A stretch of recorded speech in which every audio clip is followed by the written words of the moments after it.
മുതിർന്ന CPM നേതാവായ P Jayarajan Kodungallur ക്ഷേത്ര ദർശനം നടത്തിയേ എന്ന് ജനം TV ഒരു ദൃശ്യം പുറത്തേക്ക് വിടുന്നു.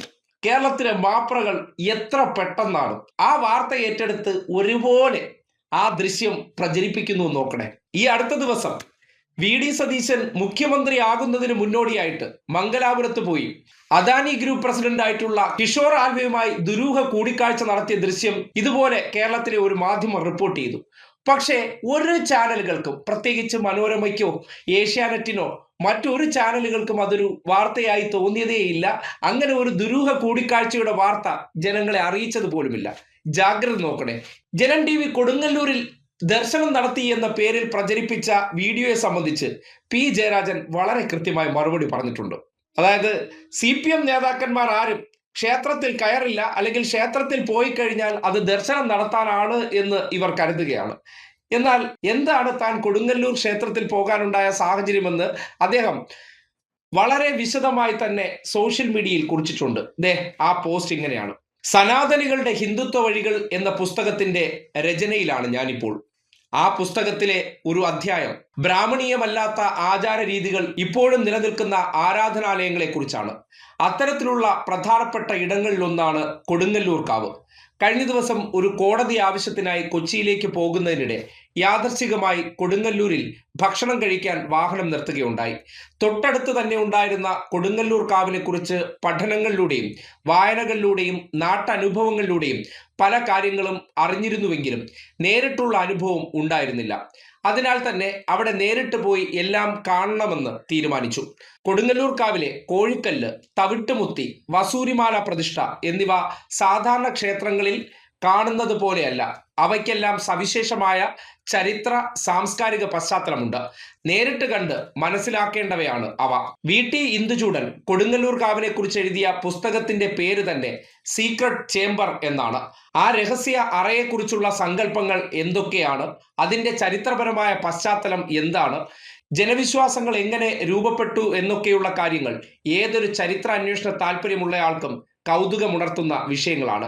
കാവിനകത്ത് പ്രവേശിച്ചപ്പോൾ കൂടെയുണ്ടായിരുന്ന ക്ഷേത്ര ജീവനക്കാരോടും സുഹൃത്തുക്കളോടും ഇത് സംബന്ധിച്ച് പല കാര്യങ്ങളും ചോദിച്ചറിഞ്ഞു. ചിലർ പറഞ്ഞ കാര്യങ്ങളെ ഖണ്ഡിക്കുകയും ചെയ്തു. അത് തന്നെയാണ് ഇത്തരം ഇടങ്ങളുടെ സവിശേഷത. ചരിത്രം, വിശ്വാസം, ജനകഥ, അനുഭവം എന്നിവ പരസ്പരം കലർന്ന ഒരു സാംസ്കാരിക ഭൂമിക. ഇങ്ങനെ ലഭിച്ച അറിവുകളും നിരീക്ഷണങ്ങളും സ്വാഭാവികമായും ഈ മാസം അവസാനം പുറത്തിറങ്ങുന്ന പുസ്തകത്തിന്റെ ഭാഗമാകുകയും ചെയ്യും. ഇത് ഇവിടെ പറയാൻ കാരണമായത് ജനം TV എന്ന ചാനലിൽ ഞാൻ കൊടുങ്ങല്ലൂർ ക്ഷേത്ര ദർശനം നടത്തി എന്ന രീതിയിൽ ഒരു വാർത്ത വന്നതായി ചില സുഹൃത്തുക്കൾ ശ്രദ്ധയിൽപ്പെട്ടപ്പോഴാണ്. കമ്മ്യൂണിസ്റ്റുകാർക്ക് ആരാധനാലയ സന്ദർശനം നിഷിദ്ധമാണെന്ന് ഇവരെ ആരോ തെറ്റിദ്ധരിപ്പിച്ചിരിക്കണം. കൊടുങ്ങല്ലൂർ കാവിൽ മാത്രമല്ല, കേരളത്തിലെ പ്രസിദ്ധവും അത്ര പ്രസിദ്ധമല്ലാത്തതുമായ അനേകം ആരാധനാലയങ്ങളിൽ ഞാൻ പോയിട്ടുണ്ട്. അജ്മീർ ദർഗയിൽ പോയിട്ടുണ്ട്, പഞ്ചാബിലെ സുവർണക്ഷേത്രത്തിൽ പോയിട്ടുണ്ട്, നിരവധി ക്രൈസ്തവ ദേവാലയങ്ങളിലും സന്ദർശനം നടത്തിയിട്ടുണ്ട്. ഇതെല്ലാം ഭക്തി പ്രകടനമായല്ല, സമൂഹത്തെയും ചരിത്രത്തെയും ജനവിശ്വാസങ്ങളെയും കൂടുതൽ മനസ്സിലാക്കാനുള്ള അവസരങ്ങളായിട്ടാണ് ഞാൻ ഉപയോഗിച്ചത്. കമ്മ്യൂണിസ്റ്റുകാർ പൊതുവെ അങ്ങനെ തന്നെയാണ് ചെയ്യുന്നത്. സമൂഹത്തെ അതിന്റെ സങ്കീർണതകളോടും കൂടി മനസ്സിലാക്കാൻ ശ്രമിക്കുക എന്നതാണ് കമ്മ്യൂണിസ്റ്റുകാരുടെ രീതി. ഭക്തിയെയും ആരാധനാലയങ്ങളെയും RSS എങ്ങനെ രാഷ്ട്രീയമായി ദുരുപയോഗം ചെയ്യുന്നു എന്നതിനെക്കുറിച്ച് വ്യക്തമായ ധാരണയുള്ള ഒരാളാണ് ഞാൻ. എൻ്റെ ഇതുവരെയുള്ള രചനകളിലും പ്രസംഗങ്ങളിലും ജീവിതാനുഭവങ്ങളിലും അതിൻ്റെ തെളിവുകൾ ചൂണ്ടിക്കാട്ടാൻ ഞാൻ ശ്രമിച്ചിട്ടുണ്ട്. അത് ഇനിയും തുടരും.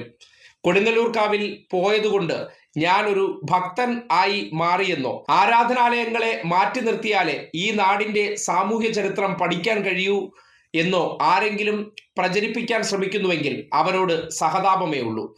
നമുക്ക് ഇനിയും പൊതു ഇടങ്ങളിലും ആരാധനാലയങ്ങളിലും ചരിത്ര സ്മാരകങ്ങളിലും കണ്ടുമുട്ടാം. സനാതനികളുടെ ഹിന്ദുത്വ വഴികൾ എന്ന പുസ്തകം ഈ മാസം അവസാനം പ്രകാശനം ചെയ്യാനിരിക്കുകയാണ്. ചിന്ത പബ്ലിഷേഴ്സാണ് പ്രസാധകർ. എൻ്റെ ഭക്തിയെക്കുറിച്ചുള്ള ചർച്ചകൾക്ക് മറുപടി ആ പുസ്തകം തന്നെയായിരിക്കുമെന്ന് സംഘികളോടും സംഘി മനസ്സുള്ള മാധ്യമങ്ങളോടും പറഞ്ഞു വെക്കട്ടെ.